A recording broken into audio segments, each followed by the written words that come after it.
O primeiro filme para adolescentes que eu vou indicar nesse vídeo é o Enola Holmes, um filme bem recente que fez bastante barulho quando chegou na Netflix. No filme, a Enola Holmes, que é interpretada pela Millie Bobby Brown de Stranger Things e a franquia aí do Godzilla vs King Kong, ela é a irmã do Sherlock Holmes, irmã mais nova dele. Essa personagem não está nos livros originais de Sherlock Holmes, mas é uma personagem que ganhou bastante popularidade aí, com uma franquia de livros que começou a ser adaptada pela Netflix, inclusive vai ter sequência. E pra mim o filme funciona muito bem, ele tem um clima bem leve, de aventura, de descoberta. Na história, a nossa protagonista é bem mais nova que o Sherlock Holmes, que é interpretado aí pelo Henry Cavill. Então eles têm um relacionamento bem distante. No momento que o filme começa, o Sherlock Holmes já é conhecido, já resolve casos, e ela conhece o irmão dela mais pelas notícias que saem nos jornais. Além disso, a mãe dela criou ela bem isolada do mundo ali no casarão delas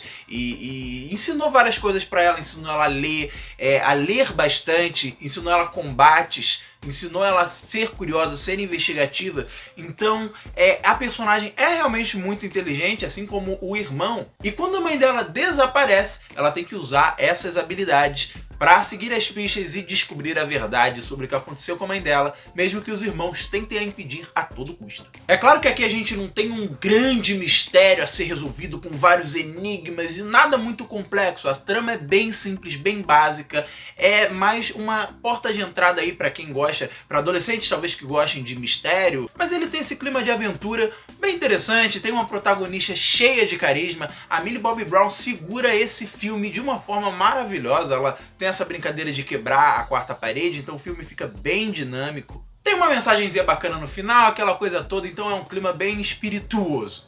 E no vídeo de hoje eu vou trazer mais alguns filmes de adolescentes com vários temas diferentes aí, que você pode assistir aí na sua Netflix, no seu streaming favorito. Mas antes, só deixa eu me apresentar rapidinho.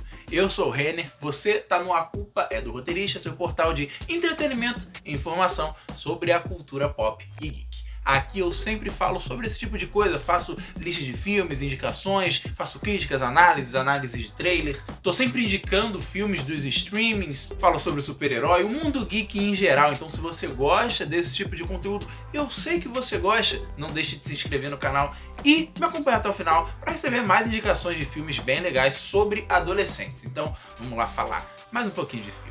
O próximo filme que eu vou falar se chama Lady Bird e acompanha o último ano do colegial da nossa protagonista, que dá a si mesma esse nome, inclusive, Lady Bird.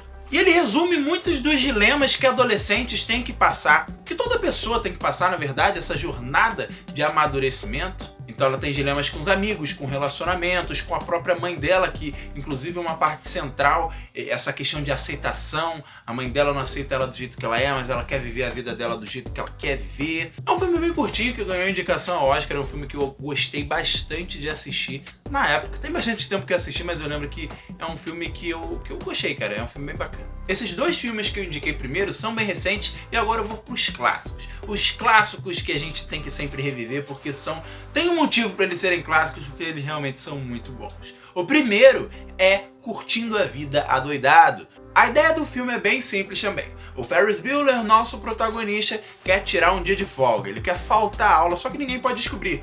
Então ele finge que tá doente pra mãe dele e inventa um monte de desculpa e um monte de esquema para poder se livrar do dia de aula e curtir a vida adoidado com a namorada e o amigo dele. Eu já falei desse filme aqui num vídeo que eu fiz sobre maiores mentirosos do cinema, o link tá aqui em cima em algum lugar se você quiser assistir.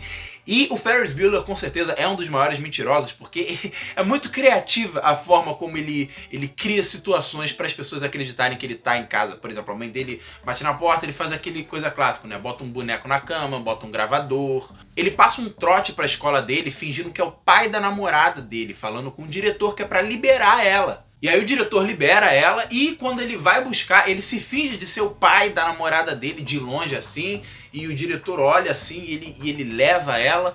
E é ele que incentiva o amigo dele, Cameron, a fazer grandes loucuras pela cidade toda, passando por passeatas. Tinha até a cena icônica dele dançando ali Twist and Shout dos Beatles. E talvez a lição desse filme seja que o cara é todo popular, tem toda essa coragem, vai, faz, aproveita a vida, entre aspas. E, por exemplo, o amigo dele, o Cameron, ele fica meio poxa, cara, né, eu não me sinto assim, meu amigo que faz as coisas tudo e eu tô aqui, não sei, não tomo atitude na minha vida.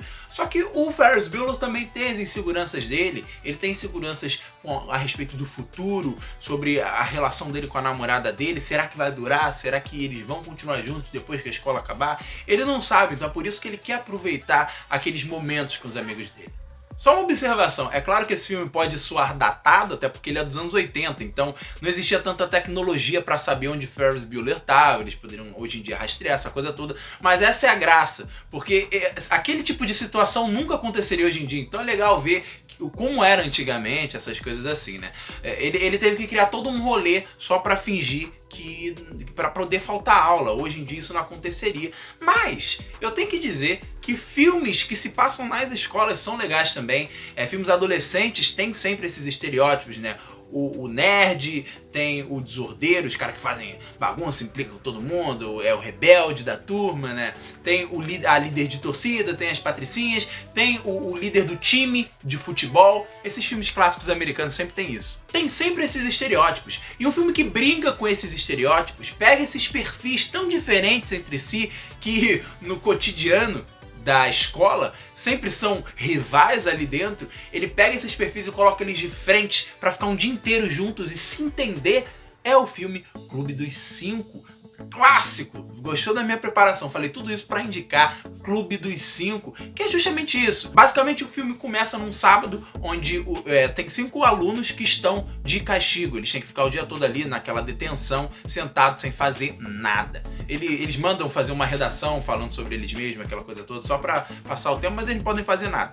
E eles têm esses perfis, tem o nerd, tem o desordeiro, tem a líder de torcida, a patricinha, a menina esquisita, tem o líder do time, esses caras que são rivais, e eles têm que ficar ali, eles têm que se entender. É claro que no início eles se bicam assim, né?